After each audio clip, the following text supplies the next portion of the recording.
जब नोटबंदी की गई तब प्रधानमंत्री ने लाल किले से कहा, बेहतरीन झूठ बोलते हैं लेकिन सामने से देखिएगा ना, आपका दिल कहेगा कि कुछ भी हो, इस बंदे को तो झूठ बोलने के लिए ऑस्कर मिलना चाहिए।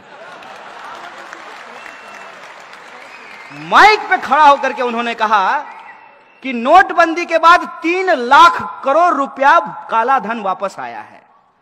तो 3 लाख करोड़ अगर काला धन वापस आया है, लॉजिक लगाइएगा, हम मोदी जी का विरोध नहीं कर रहे हैं, अपना तर्क इस्तेमाल कीजिएगा। तो मेट्रो बनाने के लिए 1 लाख करोड़ जापान से कर्जा लेने की जरूरत है? सोचिए ना सर, सोचिए, समझ में आ जाएगा। अरे कोई जन्मजात मोदी विरोधी थोड़ी हम पैदा हुए थे, उनका विरोध करने में मजा थोड़ी आता है। It's bad job, it's not a good job. क्यों करना पड़ रहा है? इसलिए करना पड़ रहा है कि बाप दादे ने जो पेड़ लगाए थे उसका मजा हमने लिया।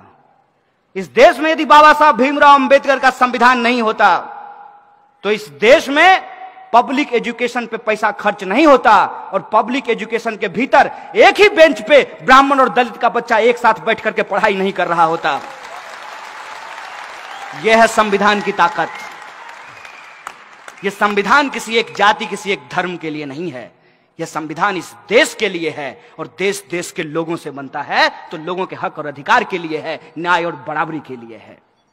ये जो संविधान की ताकत है, उससे जो हमने पढ़ाई की है, ये हमारी जिम्मेवारी है कि हम इसकी रक्षा करें। उसी प्रोसेस में आप ये देखिए कि 1 लाख करोड़ रुपया कर्जा ये ले लिए हैं। नारा क्या लगा रहे हैं? Made in India. वाह गुरुजी, कहते हैं मेड इन इंडिया। नागपुर में मेट्रो बन रहा है, कंपनी का नाम पढ़े हैं? कहां की कंपनी है? चाइना की है। आप सब लोग देशद्रोही हैं। कहां की कंपनी है? अभी आप सब लोग भी चाइना बोल रहे हैं। आप जी न्यूज क्यों नहीं देखते हैं?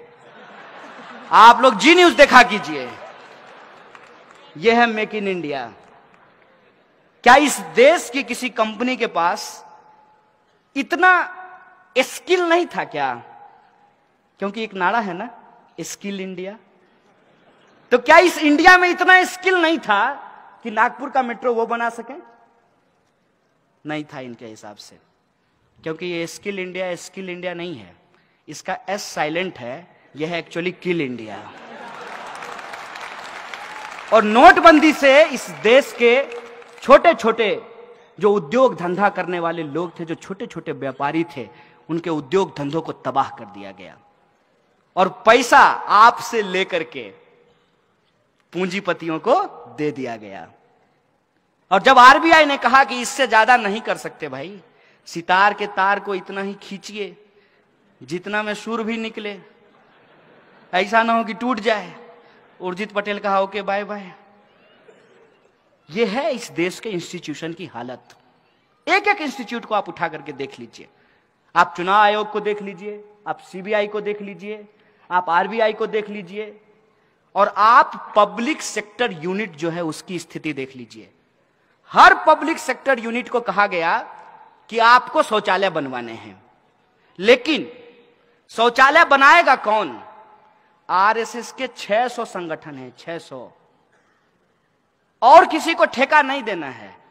किसको देना है? यदा सदा वत्सल्य, सुबह सुबह जो जाकर के करेंगे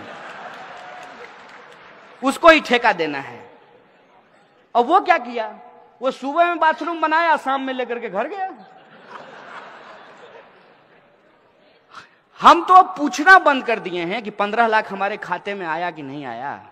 हम तो सिर्फ ये सरकार से जानना चाहते हैं कि जो बाथरूम आपने बनवाया उसमें पानी आता है कि नहीं आता है। जब लोगों को जोर से आ जाए तो पानी मिलेगा कि नहीं मिलेगा, हम तो ये पूछना चाहते हैं। किसी चीज का कोई हिसाब नहीं है।